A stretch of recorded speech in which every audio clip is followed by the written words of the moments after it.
Glória a Deus. Amados, esse é um salmo de vitória. Se nós formos ler o salmo, aqui nós vemos a vitória. Salmo 126 fala de um momento que eles já estavam voltando, eles voltaram do cativeiro, eles estavam voltando para Sião. Sião, em Israel, era uma localidade onde sempre as pessoas iam para adorar a Deus, onde as pessoas tinham intimidade, relacionamento com Deus. E se tinham intimidade, relacionamento com Deus, estavam perto de Deus. E se estavam perto de Deus, estavam abençoadas. Mas nós vemos que nem sempre foi assim. Israel, em toda a sua história, passou por diversos momentos de escravidão. A escravidão mais longa que teve foi no tempo do Êxodo. E até tem um livro na Bíblia que se chama Êxodo. E a palavra Êxodo significa saída. Diga, saída. Então Êxodo significa saída. Por quê? Saída da onde? Israel ficou durante 430 anos, fala, 430 anos, escravos no Egito, sofrendo nas mãos de Faraó, sendo na verdade massa de manobra nas mãos do Faraó, construindo as grandiosidades dos faraós. Então, para Faraó era lucrativo ter os israelitas, que ele não pagava nada para eles, só dava um prato de comida e o resto que sobrava dos egípcios. E aí você vê um povo que tinha um Deus tão grande, um Deus tão poderoso, um Deus que tinha tantas promessas na vida deles, começando com Abraão, patriarca, depois de Abraão, Jacó, Isaac, Jacó, José, as 12 tribos de Israel. Uma nação que tinha tantas promessas, agora estava comendo o resto de egípcios, sofrendo, alguns morrendo, até mesmo por chibatadas dos seus opressores. 430 anos, diga 430 anos. Eles saem do Egito através das mãos poderosas que Deus deu a Moisés. Moisés foi o grande libertador do povo israelita, ali dos judeus do Egito. O Mar Vermelho se abre, eles passam pelo deserto, eles vão para a Terra Prometida. E ali, na Terra Prometida, só entrou os filhos que nasceram no deserto, durante o período da peregrinação no deserto. Uma viagem que levaria 40 dias, que é da fronteira do Egito até Canaã, que era a Terra Prometida, demorava 40 dias. Eles ficaram 40 anos para fazer essa viagem de 40 dias. Eles ficaram rodeando o deserto. Por quê? Porque a rebeldia deles fez com que eles ficassem cegos, surdos, e eles não enxergassem o poder de Deus. Enxergavam os milagres de Deus, mas não valorizavam esses milagres. E a cada dificuldade desejavam voltar para o lugar da onde saíram. Estamos falando desse cativeiro mais longo, mas existiram outros cativeiros. Israel, ele viveu constantemente cativeiros, constantemente derrotas, constantemente maldições. Apesar de ter um Deus abençoador, eles acabam vivendo maldições. Como é possível uma coisa dessa? Um povo que tinha tantas promessas, um Deus tão poderoso, viver nesse ciclo de maldição. Um cativeiro que foi um cativeiro também, não foi longo, de 430 anos, mas foi um cativeiro de 70 anos, que foi o segundo maior cativeiro, que foi um cativeiro de 70 anos, que foi um cativeiro da Babilônia, um cativeiro babilônico. Inclusive esse cativeiro babilônico, Daniel, quem aí jejuou essa semana aí, 10 dias, amém? E hoje é o encerramento, estamos aqui com ação de graças na presença do Senhor, amém? Em nome de Jesus. Então Daniel, ele foi um dos cativos da Babilônia, e lá na Babilônia ele foi um homem diferenciado porque ele se separou para Deus, ele não se contaminou, e Deus o diferenciou e honrou ele lá na Babilônia. Só que eu não estou falando de Daniel. Daniel era um que representava um povo, e o povo? Como estava o povo de Israel? Se Daniel era um cara inteligente, foi levado para a Babilônia, só eram levados para morar no palácio pessoas sábias, para assistir diante do rei Nabucodonosor, rei da Babilônia. Só que o resto então da população, o resto estava em vergonha, o resto estava em miséria, o resto estava em opróbrio. E isso foi profetizado pelo profeta Jeremias. Jeremias, se você lê o livro do profeta Jeremias, Jeremias ele é conhecido como profeta chorão. E por que ele é reconhecido como profeta chorão? Porque ele, como diz aqui na Zona Leste, Jeremias só se lascava. Por quê? Ele profetizou num tempo de muita rebeldia. Então quando Deus falava para ele, vai lá e fala para o rei Zedequias, na época o rei Zedequias, que se ele não se arrepender, o povo vai perder, eles vão perder a batalha, Israel vai ser invadido, vai ser dominado, vai ser escravizado e o exílio vai voltar. E aí eu não vou os livrar da mão das nações. E Jeremias, ele, como um obediente profeta, ia lá e falava: Rei, Zedequias, Deus está falando, se converte, porque se você não se converter, as nações vão entrar, vão derrotar, vão dominar, o exílio vai voltar, a escravidão vai voltar, a miséria vai voltar, a vergonha vai voltar, e não vai adiantar, que Deus não vai livrar vocês das mãos dos inimigos. E quando isso acontecia, e aconteceu, Zedequias desprezou a palavra do profeta, e falavam: esse homem está querendo me afrontar, eu sou rei, manda prender ele, joga ele na lama. E toda hora Jeremias ia para a lama.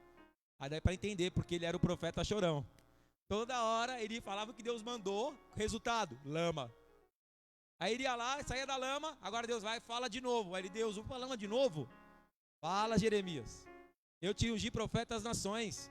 Você era uma criança, não se sinta como uma criança, porque eu te chamei, tudo que eu mandar falar, você vai falar. Senhor, mas toda vez que eu falo, eles não aceitam. Como o Senhor manda eu falar sabendo que eles não vão aceitar? Para que eu vou falar? É melhor não falar nada. Aí faz lá, Jeremias, porque eu preciso avisar. Deus não faz nada. A Bíblia fala em Amós, no capítulo 3, no versículo 7, que Deus não faz nada antes de avisar aos profetas. Através de uma palavra, através de um sonho, através de um conselho de alguém de Deus. Sempre Deus está te alertando do que vai acontecer.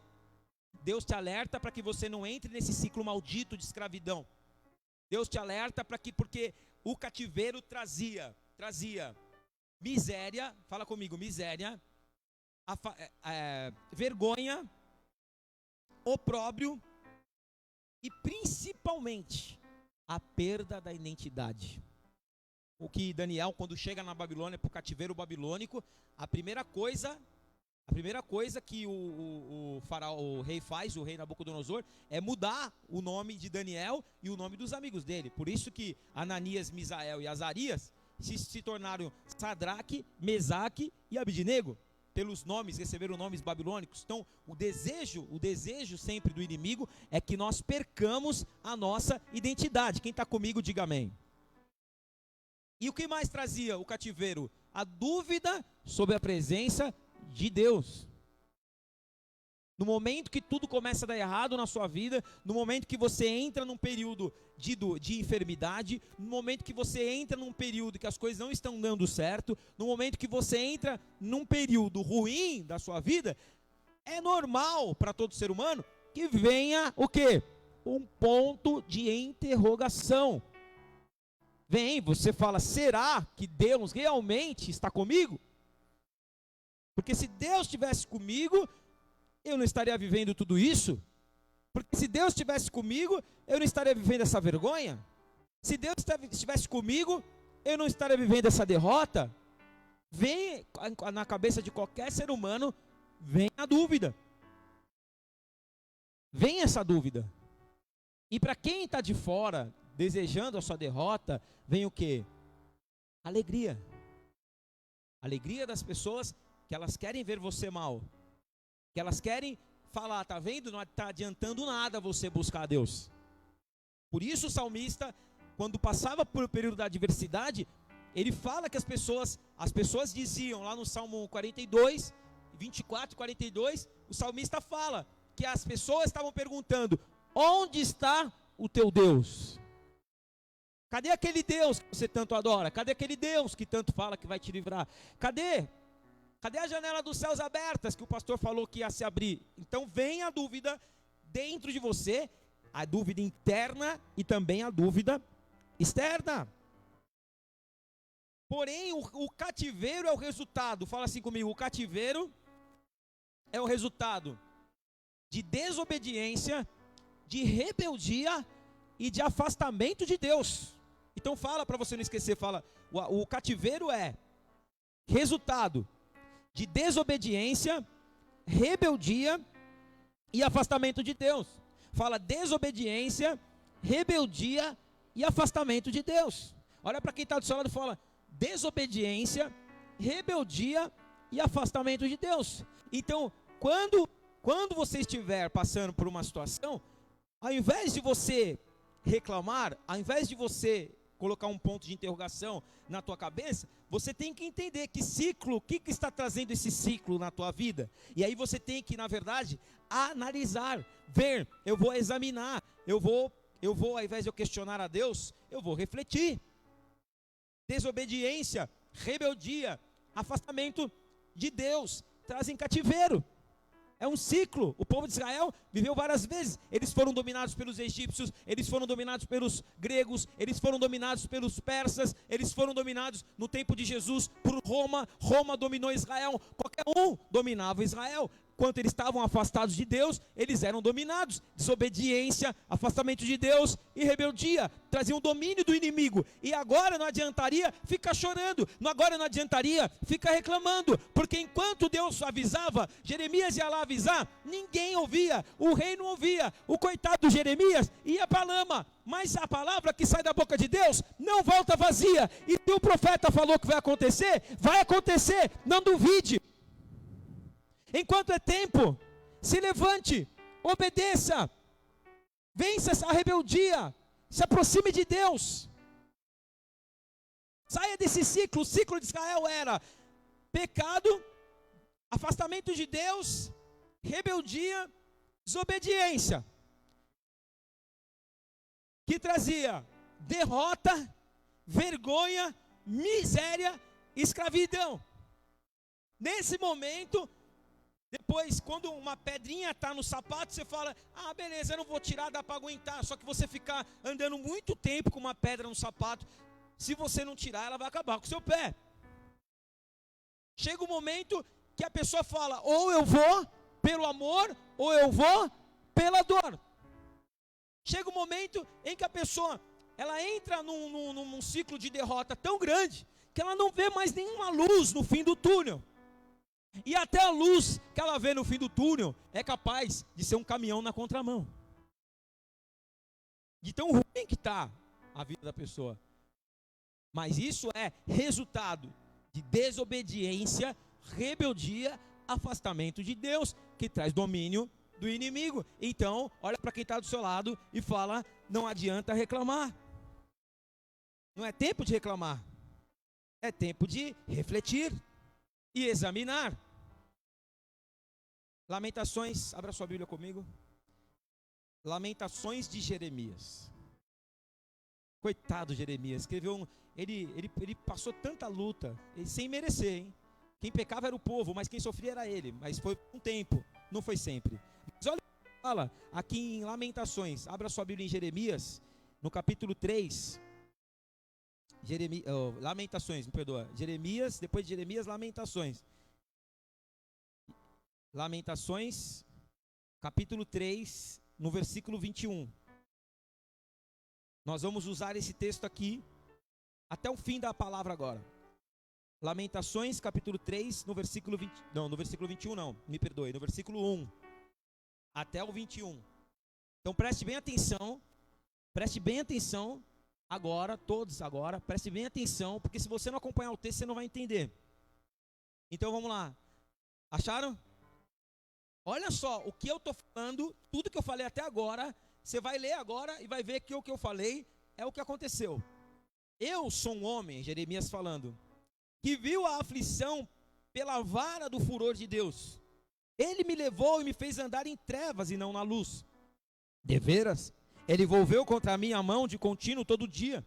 Fez envelhecer a minha carne e a minha pele, despedaçou os meus ossos.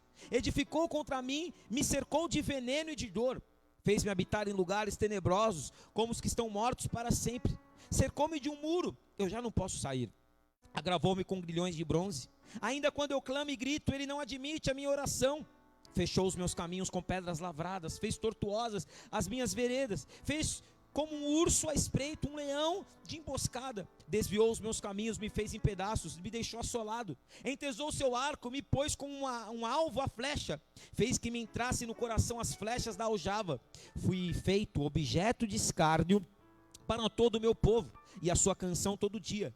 Fartou-me de amargura, saciou-me de absinto, fez-me quebrar com pedrinhas de areia os meus dentes. cobriu-me de cinza, afastou de mim a paz da minha alma, esqueci-me do bem. Então disse eu, já pereceu a minha glória, como também a minha esperança no Senhor. Lembra-te da minha aflição e do meu pranto, do absinto e do veneno. Minha alma continuamente os recorda e se abate dentro de mim. Até aqui. Tudo que eu falei até agora é o que ele falou. As orações não passavam do teto. Não havia luz, só havia trevas, lágrimas, choro, maldições, pranto, sentimento de solidão, interrogação: aonde está Deus? Zombaria dos inimigos, perguntando: aonde está o teu Deus? Alma abatida. É assim que se encontrava o povo no cativeiro. É assim que se encontrava o povo na escravidão. Porque era fruto, era resultado da desobediência. Que mais? Que mais, igreja? Do afastamento de Deus e da rebeldia. Eles se encontravam nessa situação. Jeremias também sofria. E lamenta aqui nas Lamentações. Até quando ficará assim? Até quando ficará assim? Quando tudo bem, eu errei, mas até quando eu vou pagar pelo aquilo que eu fiz? Será que não tem fim? Será que não tem fim essa cobrança? Cadê o meu justo juiz? Cadê alguém para julgar a minha causa? Por que o Senhor pesa a mão sobre mim? Por que a tua ira está vindo sobre mim? Tem que haver um fim nisso. Mas nesse texto, ele fala e dá dó. Dá dó. Quem a gente lê aqui fica com dó. Oh, caramba, Deus abandonou Jeremias. E ele estava falando para a gente ficar com dó dele mesmo. É igual a gente, quando as coisas começam a acontecer dessa forma, quando a gente se sente exilado, quando a gente se sente sozinho, quando a gente passa pela enfermidade, por dias ruins, na hora a gente já começa a dizer: Senhor, o que está acontecendo comigo? É igual o pai que não dá atenção para o filho, que sempre está ocupado, que só quer saber de trabalhar. Se ele não dá atenção, o traficante vai dar. Aí chega uma hora que o filho se perde no mundo. Aí qual que é o primeiro diálogo que o pai vai ter com a mulher, com a esposa? Vai fazer a seguinte pergunta: aonde foi? Mas ele pergunta isso e não lembra de que ele não fez a parte dele. É como aquele casamento em que não há diálogo. É como aquele casamento que vamos colocando a sujeira para debaixo do tapete e vamos vivendo. Só que quando chega uma hora em que vai explodir a bomba, aí os dois vão correr para tentar consertar e vão perguntar: oh Deus, não é assim que nós somos? Nós queremos que nós nos isentamos das culpas, das responsabilidades, como se Deus estivesse sendo ruim conosco. Era isso que Jeremias estava falando. Mas Deus começou a mostrar para Jeremias que ele era Deus. Deus começou a mostrar para Jeremias que o intuito dele era abençoar. Deus começou a mostrar para Jeremias que as misericórdias de Deus eram muito grandes. Deus começou a mostrar para Jeremias que ele tinha que refletir.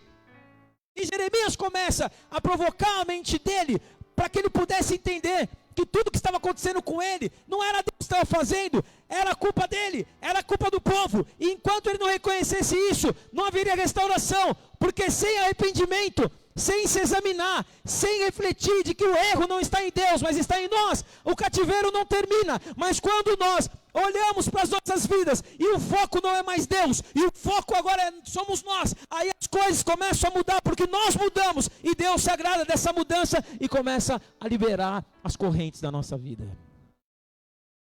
Não reclame, reflita e examine. E olha o que ele fala. Quem está com a Bíblia aberta, não fecha não, que nós vamos até o fim. O versículo 21, aí ele começa a fazer essa análise. E a primeira coisa que ele fala no versículo 21, leia comigo, quero trazer à memória o que me pode dar esperança.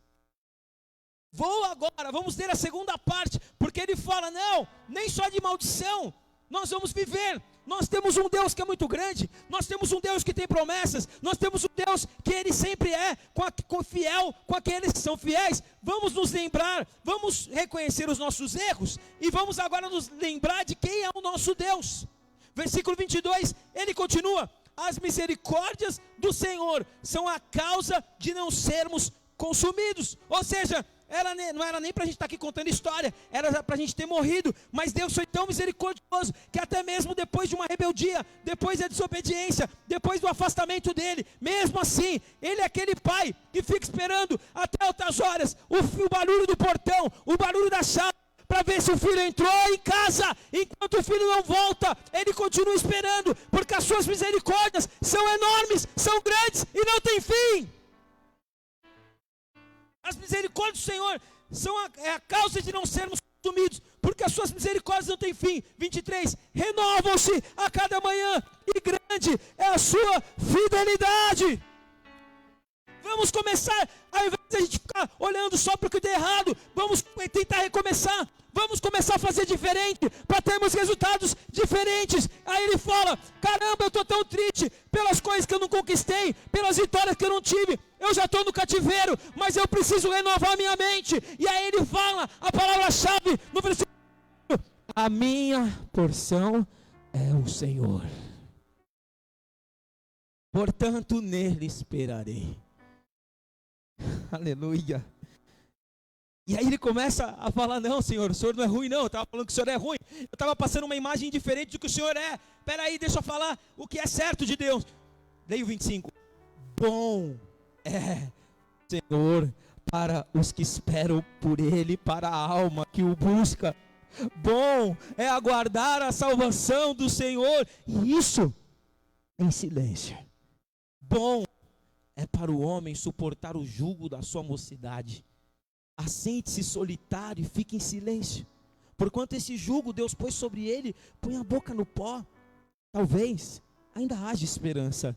Dê a face ao que o fere, farta-se de afronta. O Senhor não rejeitará para sempre, pois ainda que entristeça alguém, usará de compaixão, segundo a grandeza das suas misericórdias. Porque não aflige nem entristece de bom grado os filhos dos homens. Pisar debaixo dos pés a todos os presos da terra, perverter o direito do homem perante o Altíssimo, subverter ao homem no seu pleito, não veria o Senhor? Quem é aquele que diz e assim acontece, quando o Senhor não o mande? Acaso não procede do Altíssimo tanto o mal quanto o bem? Porque pois se queixa o homem vivente, queixa-se cada um com seus próprios pecados. Esquadrinhemos os nossos caminhos, provemo-los e voltemos para o Senhor. Ele está falando, arrependa-se. Em outras palavras, para resumir, arrependa-se, quebrante-se na presença de Deus. Tire essas vestes de orgulho. Se for necessário descer, desça, se humilhe. Porque na casa do oleiro, quem manda não é a massa, quem manda é o oleiro. Na casa do oleiro, o molde não dá opinião. E se ele é duro, vai ter que ser quebrado. O vaso, se está errado, o oleiro tem que quebrar. Você sabe que isso, se você estudar, coloca no Google o ofício de um oleiro. Você vai ver que existem vasos. O vaso é o seguinte: dependendo da trincada que ele dá, não tem restauração. Dependendo da trincada do vaso, não tem como restaurar. Tem que quebrar e fazer de novo. Então, nós precisamos entender isso. É tempo não de colocar a culpa em Deus, mas é tempo de se examinar, olhar em nós, descer, se humilhar, se quebrantar e falar: Senhor, eu errei, eu estou errando, a minha postura está errada em muitas coisas. Então, Senhor, me ensina, porque eu quero mudar. Me ensina, Senhor, eu estou me esvaziando, eu não faço mais do meu jeito, agora é do teu jeito. Eu falei para Fran, caramba, estou meio chateado. Não porque eu vou ter uma menina, Mas é porque, como que Deus me dá um sonho e agora Deus não cumpre o sonho? Fiquei meio, fui embora hoje do culto da manhã, ela falou que foi. Falei, não, estou meio revoltadinha. Mas por causa, não, eu vou amar, pelo amor de Deus, vou amar o que Deus me deu, né? A filha que deu, eu queria ter uma filha também. Mas eu queria ter um menino primeiro, né? Aí eu fui assim. Aí ela falou assim pra mim, porque ela não é macia não, irmãos. Ela é igual o rei que põe Jeremias na lama. Ela falou pra mim, mas agora Deus tá fazendo você entender que as coisas não são como você quer. Na hora que você quer, Ele vai te dar, mas na hora que Ele quer. Eu falei, até você, Brutus? Então não adianta ficar querendo dar ordem para o Senhor dar ordem.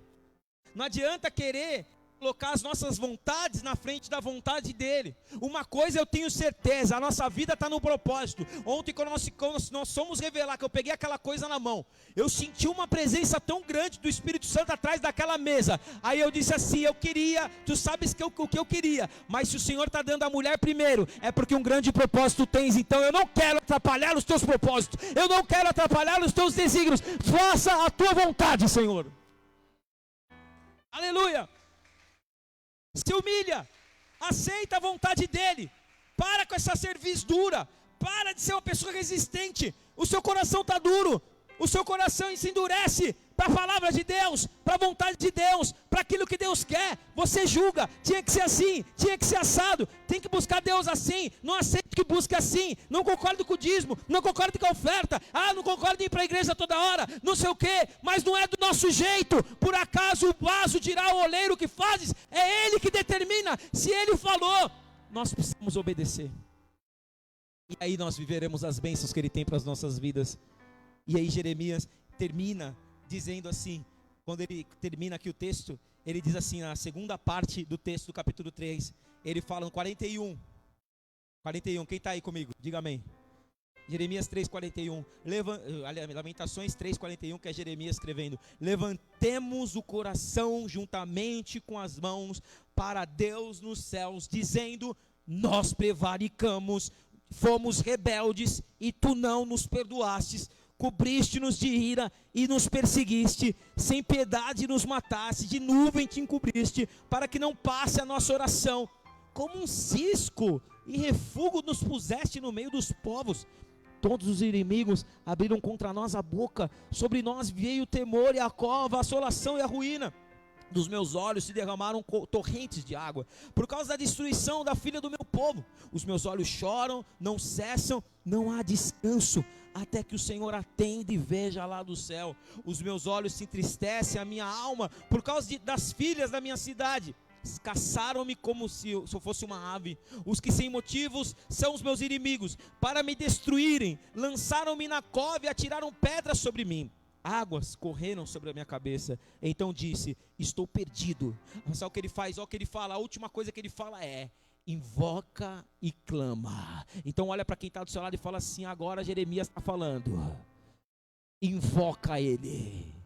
Você já examinou o teu pecado, você já se arrependeu. Agora se você já se arrependeu, se já se examinou, já viu onde está a culpa, somente levanta a tua mão e invoca. O mesmo Jeremias, no capítulo 33 de Jeremias, no versículo 3, ele sabia como era, ele tinha a receita do bolo, mas quando ele foi para fazer o bolo, ele esqueceu. Você muitas vezes sabe falar para as pessoas, sabe aconselhar o caminho, sabe dizer como mudar, mas quando acontece com você, você fica perdido. Jeremias sabia a receita, mas na hora de fazer o bolo ele esqueceu. Mas aqui ele lembra, ele disse, poxa vida, um dia eu escrevi, em Jeremias 33:3 ele diz, clama a mim, responder-te-ei, anunciar-te-ei, coisas grandes e firmes que tu não sabes. Porque agora eu estou achando que Deus me abandonou. Deus mandou eu clamar, então eu estou na cova. Os meus inimigos estão sobre mim, mas eu vou invocar, eu vou clamar, e Ele virá ao meu socorro. Ele termina dizendo, no versículo de número 49, os meus olhos choram, não cessam, não há descanso, até que o Senhor atenda e veja lá do céu. Os meus olhos entristecem a minha alma por causa das filhas da minha cidade. Caçaram-me como se eu fosse ave. Os que sem motivo são meus inimigos para destruir. Lançaram-me na cova e atiraram pedras sobre mim. Águas correram sobre a minha cabeça, então disse: estou perdido. Mas no 55 ele fala: da mais profunda cova, Senhor, invoquei o teu nome. Ouvistes a minha voz. Não escondas o ouvido aos meus lamentos, ao meu clamor. De mim te aproximaste. No dia que eu te invoquei, disse: não temas. Aleluia. Quando ele invoca lá da mais profunda cova, quando ele já estava sem forças, quando já não tinha lágrima para chorar, quando ele faz a oração mais sincera, aquela oração que você faz e que você fala: Senhor, agora ou é agora ou nunca, nem que for a última vez, fala comigo, me responde. Quando ele põe o ponto final na oração, Deus viu que as coisas estavam mudadas, que o clamor era diferente e disse: não temas. E a voz do Senhor está dizendo assim: não temas. A voz do Senhor está dizendo, pastor Éder, não temas. A voz do Senhor está dizendo para os casais que estão em crise: não temas. A voz do Senhor está dizendo para aquele que fala: não sei como vou pagar aquela conta, não temas. A voz do Senhor está dizendo: você que está preocupado com a criação dos seus filhos, não temas. Você que está dizendo: meu marido não se converte, Deus está dizendo para você, o próprio Jesus: não temas. Você está dizendo: quando, Senhor, até quando, Senhor? Eu estou me despindo, eu já não tenho mais nada, eu não quero mais nada do meu jeito, eu não tenho forças para isso, eu não tenho condições para isso, eu não tenho recursos para isso. E Deus ouviu a sua oração e vai ao teu encontro dizendo: não temas. E ele vai terminando aqui e diz, quando Deus diz não temas, 58, quando Deus aparece, aí ele aproveita e fala: pleiteaste, Senhor, a causa da minha alma e remiste a minha vida. Ou seja, ufa, Deus chegou. Chegou o livramento. Chegou o refrigério. Acabou o choro. Acabou a lamentação. O meu Redentor vive. Ele veio ao meu auxílio, ele veio ao meu encontro. Ele continua sendo Deus de promessas. Ele continua sendo Deus que dá vida onde não tem vida, que abre porta onde não tem porta, que é fiel, não só para os que são fiéis, mas até para os infiéis, porque Ele é Deus, e as misericórdias dele são infinitas. Muito mais Deus tem para fazer nas nossas vidas. O ciclo do cativeiro foi quebrado da sua vida nessa noite. O ciclo do cativeiro no povo de Israel, vou falar para vocês um segredo, que é aberto, mas muita gente não sabe. O ciclo do cativeiro em Israel parece que acabou, mas na verdade não acabou. Israel continua.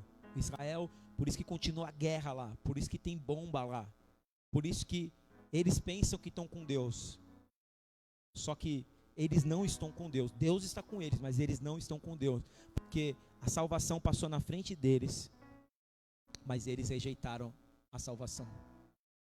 O único que pode quebrar o ciclo do cativeiro na vida de um ser humano se chama Jesus Cristo.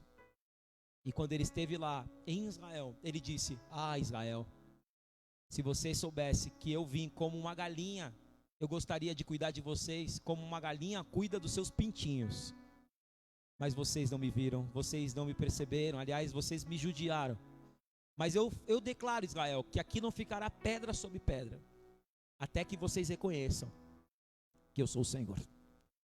E até hoje é pedra sobre pedra em Israel, porque Israel nunca saiu do ciclo do cativeiro. Só que em todas as nações do mundo hoje existe uma igreja que já saiu do cativeiro. Em todas as nações do mundo hoje existem pessoas que são livres em Cristo, porque o único que pode tirar uma pessoa verdadeiramente em todas as áreas e em todos os âmbitos de um cativeiro emocional, espiritual, físico, material, se chama Jesus Cristo. A maior autoridade espiritual que existe. Hoje eu estava conversando com uma irmã aqui, e ela me falando dos espíritos, porque ela servia aos espíritos, e ela falando para mim e tudo mais, e eu falei para ela só assim: vou dizer para você uma coisa, a maior autoridade que existe no mundo espiritual. Que qualquer espírito, de qualquer espécie, de qualquer origem, anjos, arcanjos, miríades, precisa respeitar e respeita, se chama Jesus Cristo. Por isso que é importante você estar debaixo da cobertura do cabeça, que é Jesus Cristo. Porque se você estiver aqui, debaixo da cobertura, e ele disse, onde estiverem 2 ou 3, eu estarei. E ele está aqui nessa noite.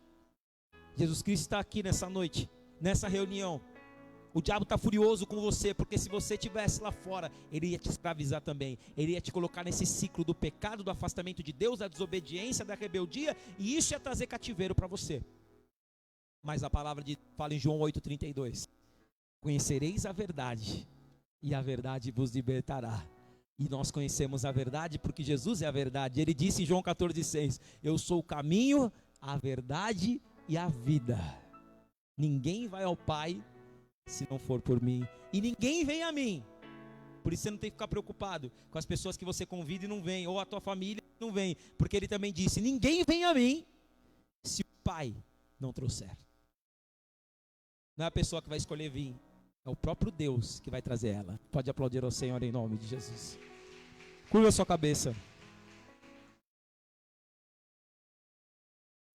Meu Deus, que unção. É isso que eu quero, Senhor. Eu quero que essa igreja seja cheia de unção e autoridade.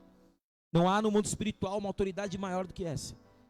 Por isso que Satanás fica furioso, porque se nós estivéssemos com uma entidade, servindo a uma entidade, ou se nós estivéssemos em alguma religião, porque o mundo aí fora tem religião, nós temos um Deus. Religião não pode proteger o ser humano. Religião não, ela falhou. A palavra religião, ela falhou no seu sentido original, porque a palavra religião significa, ela vem da palavra religar. Religar o quê? O relacionamento do homem com Deus, mas ela falhou, ela não conseguiu. O único que pôde fazer isso, essa restauração e a quebra desse ciclo maldito, foi Jesus. E ele nos ligou a Deus, ele nos ligou à intimidade, o véu se rasgou e hoje nós temos acesso livre à presença do Pai. Nós podemos ser participantes de todas as bênçãos aqui na terra. Sabemos que aqui hoje somos protegidos. Vivemos sim todas as situações e dificuldades que qualquer um pode viver. Porque a Bíblia fala que o sol e a chuva caem igualmente para o justo e para o ímpio. E Jesus falou, no mundo tereis aflições, mas tende bom ânimo, eu venci o mundo. Se o Senhor enfrentou como homem todas as aflições e adversidades, sem pecado nenhum, quanto mais nós vamos enfrentar, porque somos cheios de pecados. Mas aqui estamos para clamar o teu santo nome. Oh, aleluia. E para dizer, Senhor, que estamos aqui nos quebrantando, nos humilhando, nos arrependendo.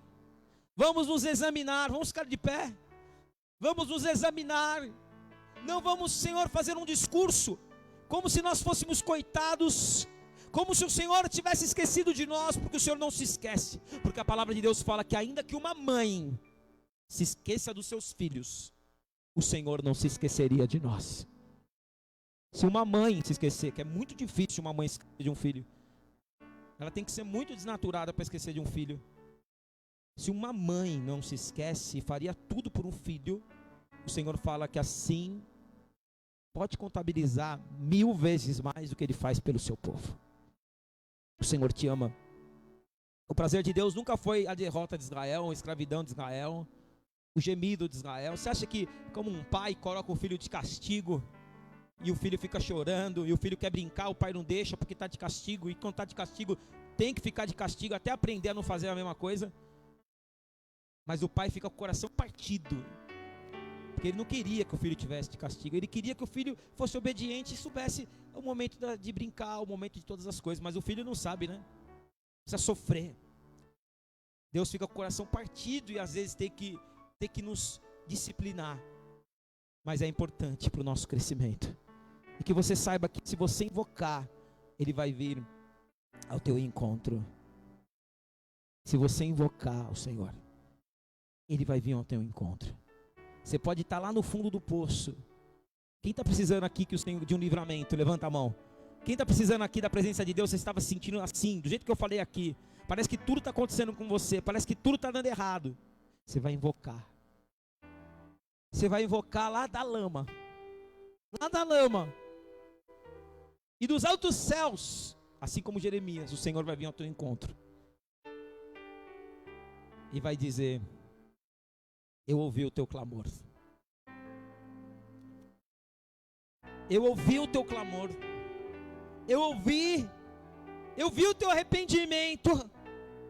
E arrependimento não é por um dia. Quem se arrepende não volta a fazer a mesma coisa, não volta a falar a mesma coisa, não volta a ter as mesmas atitudes, não tem choro de crocodilo, não se converte somente na hora do culto, mas vive uma vida de conversão. E Deus anda de cabeça baixa. Eu estou falando espiritualmente, tá? Não é para você andar de cabeça baixa na rua. Anda de cabeça baixa, demonstrando o quê? Me arrependi. Mudei. A partir de agora, acabou o ciclo da derrota na minha vida, é só vitória.